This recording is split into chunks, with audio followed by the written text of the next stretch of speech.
The water came in the middle of the night. In a small town along the Neosho River in Kansas, families went to bed on a Wednesday in late spring with the rain still tapping against their windows. It had been raining for 2 days, heavy, but not unusual. The kids had soccer practice canceled.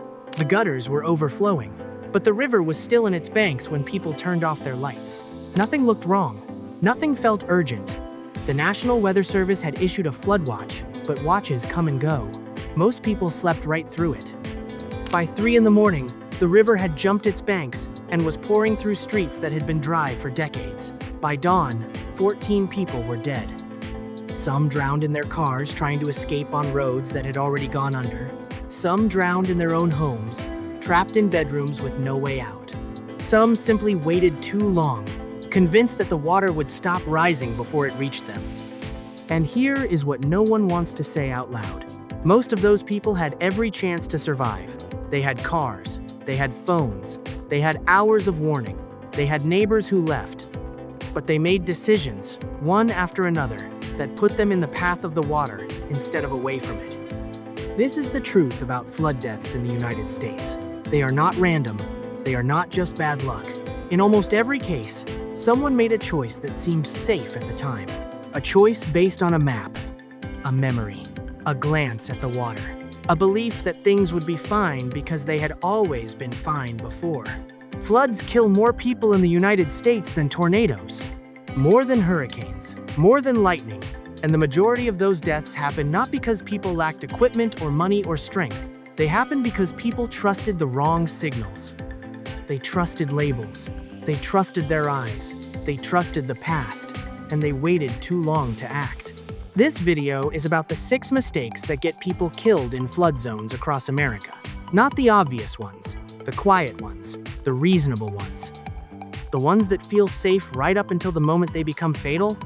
If you live anywhere near water in this country, these mistakes could be the difference between you telling a story next year and someone else telling a story about you. Let's begin. Mistake number 6. Trusting the flood zone map as proof that you are safe. You bought your house 3 years ago. Before you signed, you checked the FEMA flood map. Your property was outside the special flood hazard area. The realtor smiled. The lender did not require flood insurance. You felt relieved. The river is visible from your back deck, but according to the government, you are not in the flood zone. Then a storm comes. Not even a named hurricane. Just 3 days of steady rain across the watershed. The river rises. And then, impossibly, it is in your yard. Then your garage. Then your living room. You keep thinking, this was not supposed to happen. The map said I was safe. This is the trap. People treat FEMA flood maps like guarantees. They are not. They are estimates based on historical data and modeling assumptions that were often drawn decades ago. The maps do not account for new development upstream that accelerates runoff. They do not reflect how climate patterns have shifted rainfall intensity. And they use language like 100-year flood that almost everyone misunderstands. A 100-year flood does not mean it happens once every 100 years. It means there is a 1% chance of it happening in any given year. Over a 30-year mortgage, that means roughly a 26% chance of experiencing that flood at least once, more than 1 in 4. Here is the rule. Flood maps are a planning tool, not a safety certificate. If you live near any body of water, near any low-lying terrain, you plan for flooding regardless of what the map says. Here is what you do. Look up your property on the FEMA Flood Map Service Center, but do not stop there. Use topographic tools to find your actual elevation relative to nearby water. Learn where the water goes when it rains hard. Talk to longtime neighbors about where water collects, where streets pond, where drainage backs up. Assume the map is optimistic, because it almost always is. Mistake number 5. Underestimating small creeks, dry channels, and drainage ditches. There is a little creek behind the elementary school. In summer, kids throw rocks into it. It is maybe 2 feet wide and ankle deep. You have driven past it 1,000 times and never thought about it. Now imagine 4 inches of rain in 2 hours. Not over the whole state, just over the hills upstream. The rain falls on parking lots, rooftops, compacted soil. It has nowhere to go but down. That little creek becomes a torrent. It overwhelms the culvert. It jumps the road. It carries a minivan into the ditch. Inside that minivan is a woman who thought she was crossing a puddle, Flash floods do not need big rivers. They need terrain, rainfall, and time. And time is the thing you do not get. In narrow valleys, in desert arroyos, in urban areas with too much pavement, water can rise from nothing to fatal in minutes. There is no siren. There is no official warning. This is the trap. We judge danger by what we see. A dry creek bed looks harmless. A concrete channel looks like infrastructure, not a threat. But what we see is irrelevant. What matters is what the terrain can do when water arrives. Here is the rule. Any path water can take, water will take. Any channel that can carry water can kill you if you are in it when the surge arrives. Here is what you do. Identify every drainage path near your home, your workplace, your children's school, your daily commute. Find out where the water comes from and where it goes. If you live in the mountains or the desert southwest, treat every arroyo and creek as potentially deadly, even if it has been dry for years. If you hear rain upstream or see the sky darken over higher ground, assume the water is coming. Mistake number 4, driving into floodwater because it does not look that deep. You are coming home from work. It is dark. The rain has been falling for hours. You turn onto your usual road and see water across the pavement. It does not look like much, maybe 8 inches. You have a truck. You ease forward. What you do not see is that the road surface underneath has washed out. What you do not feel, until it is too late, is the current pushing against your vehicle. What you do not understand, until your engine stalls and water starts pouring in through the doors, is that your truck weighs 2 tons and the water does not care. 6 inches of moving water can knock a grown adult off their feet.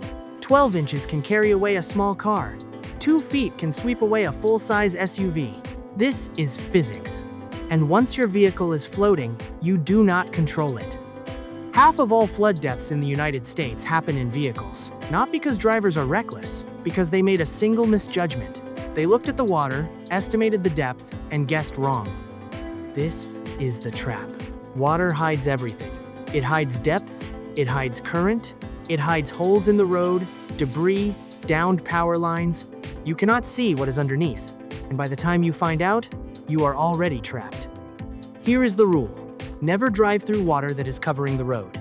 Not at night, not in the daytime, not in a truck. If you cannot see the road surface, you turn around. Here is what you do. Memorize the phrase, turn around, don't drown. Before flood season, drive your regular routes and identify the low points. Know which intersections flood first. Know your alternate routes. If you see water over the road, stop before you enter it. Find another way or wait. Your schedule is not worth your life. Mistake number 3, trusting your home because it has never flooded in your lifetime. Your grandfather built this house in 1961. Your parents raised you here. You raised your children here. In all those decades, the river has never come close. There was a bad year in the 80s, but the water stopped at the tree line.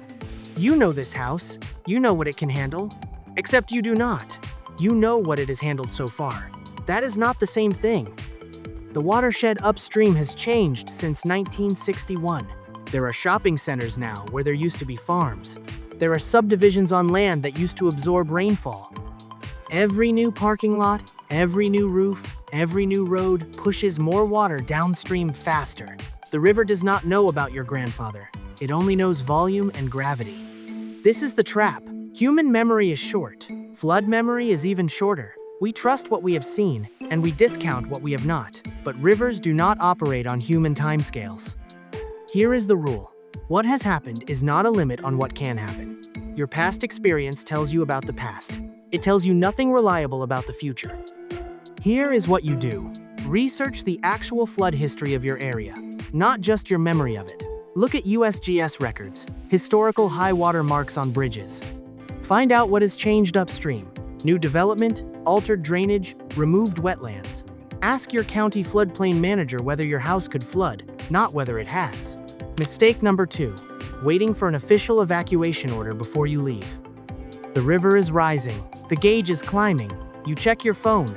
There is a flood warning, but no evacuation order. You look outside. The street is wet, but not flooded. You figure the authorities will tell you when it is time to go, so you wait. Then the water starts coming faster than anyone predicted. The roads you plan to use are already underwater. The phone alert finally comes, but now it is too late. You are stuck. Emergency managers do their best, but evacuation orders are issued when officials have enough certainty to justify the disruption. By that point, the window may already be closing. And in a fast-moving flood, it can close in less than an hour. This is the trap. We outsource our decisions to authorities. We wait for permission to act, but no one knows your roads, your situation, your family's needs better than you. Here is the rule. You do not wait for an order. You set your own trigger, and you leave before the water takes your options away. Here is what you do. Find the river gauge nearest to you. Learn the action stages. Minor flood, moderate flood, major flood. Decide now, while you are calm, at what reading you will leave. Write it down. Tell your family. Set up alerts on your phone. When your number is hit, you go. No second guessing. And drive your evacuation routes in good weather. Find out which roads go underwater first. Identify your alternates. If your primary route floods early, you need to leave earlier than you think. Mistake number 1. Retreating to the second floor or attic with no way out. The water is rising. You have decided not to leave. Maybe you waited too long. Maybe you did not think it would get this bad. You move upstairs. You figure you will wait for rescue. But the water does not stop. It fills the first floor. It reaches the second floor. It pushes into the attic. And now you are in a dark, enclosed space with no windows big enough to escape and no tools to cut your way out. The water is at your chest, then your chin. This is how people drown in their own homes. Not outside, inside, in the place they thought was safest, because they went up, but they did not plan for a way out. This is the trap.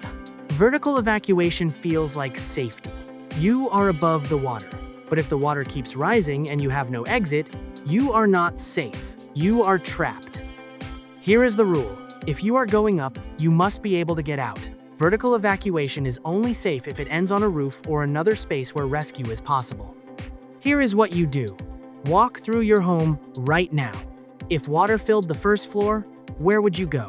If it filled the second floor, could you get to the roof? Is there a window large enough to climb through? If you went into the attic, could you break through the roof?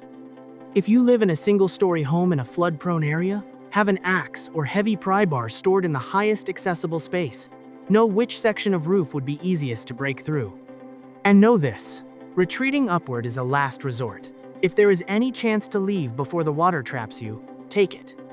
Every one of these mistakes feels reasonable in the moment. Every one is based on something that looks like safety. A map, a memory, a glance at the water, a roof over your head. But water does not care about maps. Water does not care about memory. Water does not care about how safe you feel.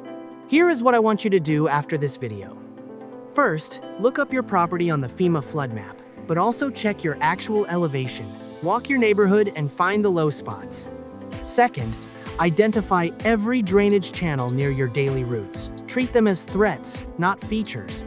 Third, find the river gauge closest to your home. Learn the flood stages. Set an alert. Decide right now what reading will trigger your evacuation. Fourth, drive your evacuation routes. Find out which roads flood first. Time the trip. Fifth, walk through your home. If you had to go up, could you get out? If not, fix that today. Sixth, talk to your family. Make sure everyone knows the plan. You do not need expensive gear. You do not need a bunker. You need to see clearly, decide early, and move before the water makes the choice for you. The window is always smaller than it looks. The water is always faster than you expect. And the moment you realize you should have left is almost always the moment after leaving becomes impossible. Floods give you time if you use it, but they do not give you second chances. Make your decision now. Know your triggers, know your routes, know your escape. Do it today, while the roads are still dry, while the sky is still clear, while you still can.